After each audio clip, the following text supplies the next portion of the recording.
Lo que se ve. Y síganos en Twitter, @RCR750. Habíamos hablado en los 2 segmentos anteriores sobre la cantidad de hallazgos que tuvo la misión de determinación de los hechos en Venezuela, a través de metodologías comprobadamente eficaces, verificadas y apropiadas para el derecho penal internacional y el derecho internacional de los derechos humanos. Son técnicas forenses, son técnicas de significado también profundamente tecnológicas y perfectamente verificables, su seriedad, su exactitud, su imparcialidad, etcétera.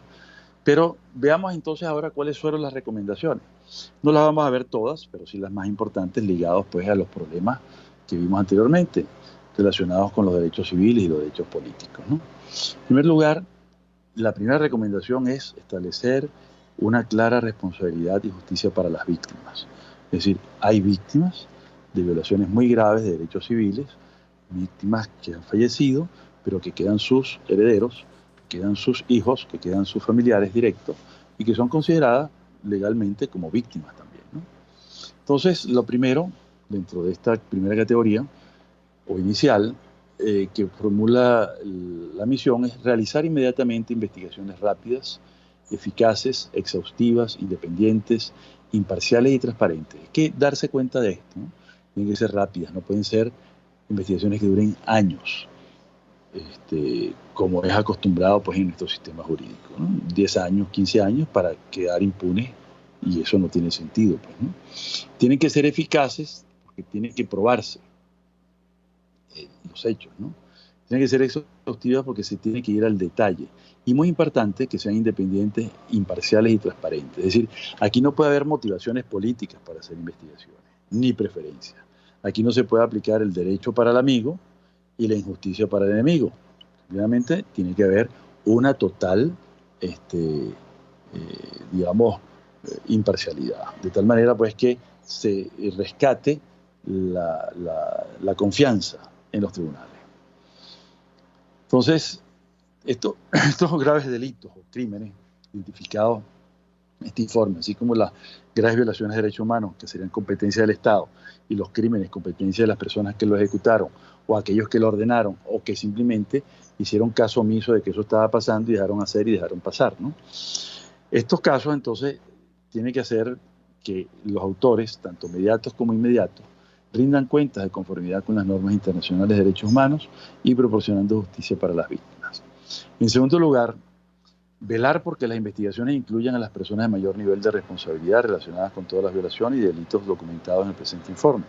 A eso me refería cuando hablé de la cadena de mando, ¿no? Porque puede ocurrir pues, que una persona intermedia en la cadena de mando se niegue a cumplir una orden que es manifiestamente delictiva o criminal. Entonces, esa persona estaría excluida de ser responsabilizada. Pero aquellos que sí cometieron el hecho y que dejaron que se cometieran los hechos, esos tendrían responsabilidad independientemente de su rango. Recordemos que para el derecho penal internacional no hay inmunidad alguna por rango, por jerarquía. Tú puedes ser una autoridad religiosa, una autoridad diplomática, una autoridad parlamentaria, una autoridad del Poder Ejecutivo, de cualquier grado, jefe de Estado, ministro, militar, judicial, lo que sea, pues ninguna de esas jerarquías estarían amparadas por el antejuicio de mérito, ni por cosas como la amnistía, el indulto, sino que tiene que ver si es responsable o no es responsable penalmente. Garantizar que las instituciones del Estado, incluida la Fuerza de Seguridad y los servicios de inteligencia, cooperen plenamente con las investigaciones, entregando oportunamente toda la información solicitada, información probatoria, y permitiendo que se lleven a cabo las investigaciones en sus locales. Esto es darles entrada a los investigadores. Es decir, por eso se requiere un Ministerio Público y una Defensoría del Pueblo que puedan entrar en todas estas instalaciones y verificar el uso de las armas, las pruebas balísticas, las pruebas químicas, el ADN, en fin, todas estas cosas, ¿no?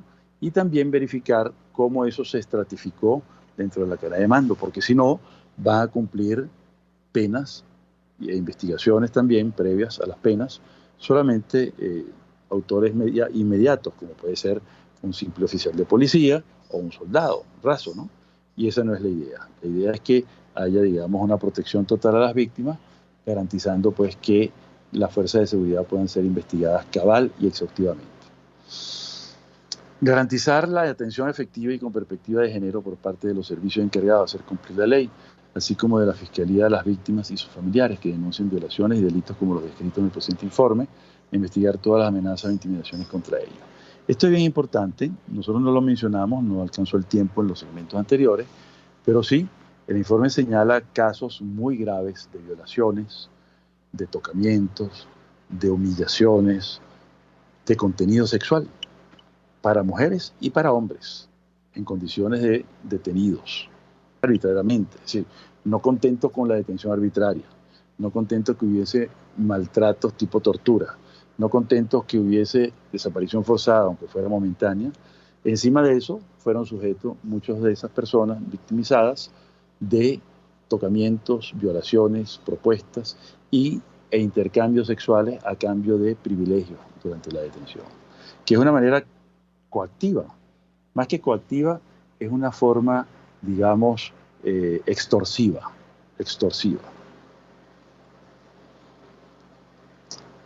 La quinta propuesta en relación a esto es asegurar que las víctimas de violaciones graves de los derechos humanos y sus familiares reciban una reparación adecuada y con una perspectiva sensible al género también, ¿no? Incluida una indemnización por el daño que han sufrido y que tengan un acceso adecuado al apoyo, servicios médicos, psicosociales y de otro tipo, así como acceso a medidas de protección adecuadas y eficaces. Esto es que además de las lesiones físicas, atender también las lesiones morales, emocionales. Fíjense ustedes que esto tiene que ver con la palabra sufrimiento. Una cosa es la lesión directa, que puede dejar una cicatriz en la piel, ¿cierto? O una lesión en un órgano, que puede operarse, que puede subsanarse, y otra cosa es el sufrimiento, que es algo que no deja una cicatriz física, pero que puede durar para toda la vida, o aún dejando una cicatriz física, puede ser una discapacidad permanente, ¿ok? Genera también un sufrimiento mental, un sufrimiento emocional. Entonces todas las víctimas requieren un tratamiento, y tratamiento que puede ser de por vida. Eso es lo que se llama el estrés postraumático, que no solamente se da en la guerra, como uno lo ve en las películas, sino cuando tu propio Estado es el que te ataca. Sobre la represión política selectiva, también hay un tema ahí muy importante, y lo señalan acá, el tema de la ley contra el odio, que yo creo que es algo que merece todo un programa a posteriori, ¿no? Porque justamente la ley contra el odio, que se plantea aquí, propuesta número 8, pide la misión derogar la ley contra el odio de la Asamblea Nacional Constituyente y cesar el enjuiciamiento penal en virtud de esta ley, incluso contra los disidentes políticos y los periodistas. Porque esto es una situación sumamente grave.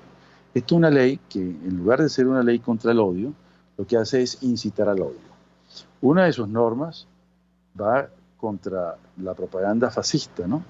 Pero yo me pregunto, y hago un llamado a toda persona que tenga vinculación con esta información, ¿es que acaso el fascismo es la única cosa repugnante que debe ser repudiada? Claro que debe ser repudiado el fascismo. Yo creo que todo demócrata la repudia. Pero ¿por qué solo el fascismo y no el comunismo, por ejemplo? Démonos cuenta que hubo más muertes durante todos los gobiernos comunistas en sus respectivos países y regiones, por ejemplo Europa, Eurasia, que con el régimen nazi, que es la caracterización suprema de lo que es el fascismo, ¿no?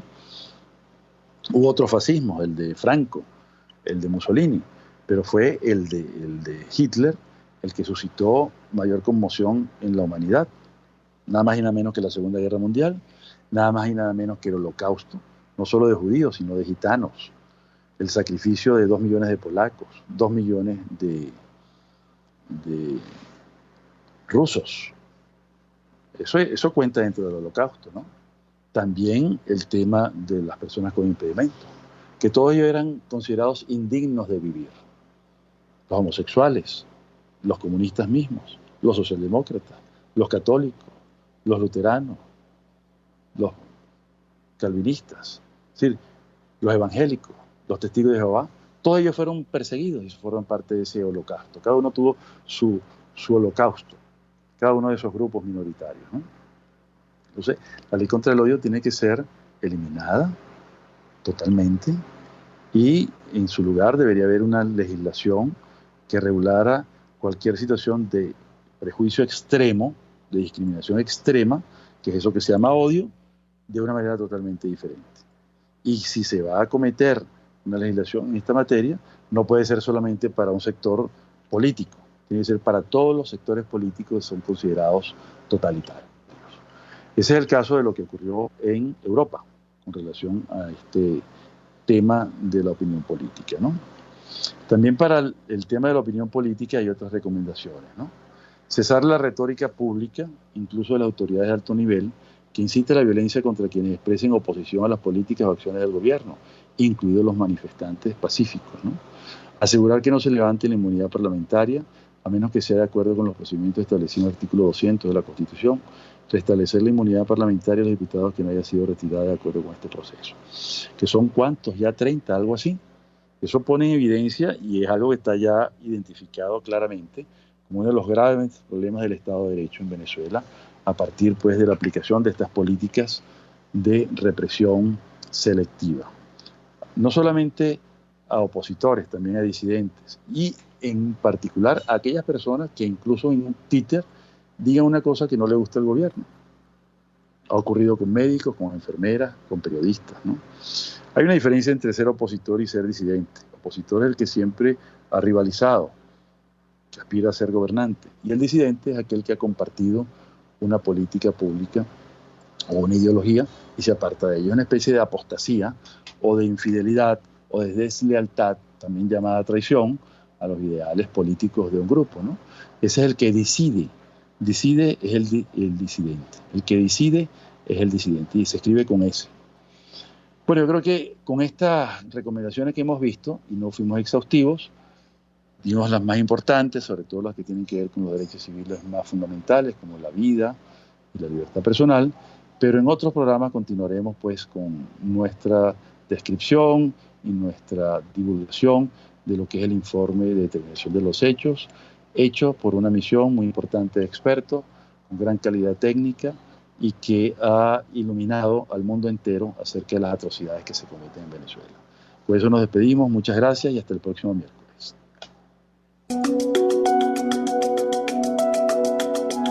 Monitor de Derechos Humanos, con el abogado penalista Fernando Fernández. RCR presentó Buen Provecho. Síganos en Twitter en @RCR750. RCR 750 AM, porque lo bueno une. RCR presentó Buen Provecho, una producción nacional independiente con certificado número 22388 para dar cumplimiento al artículo 14 de la Ley de Responsabilidad Social.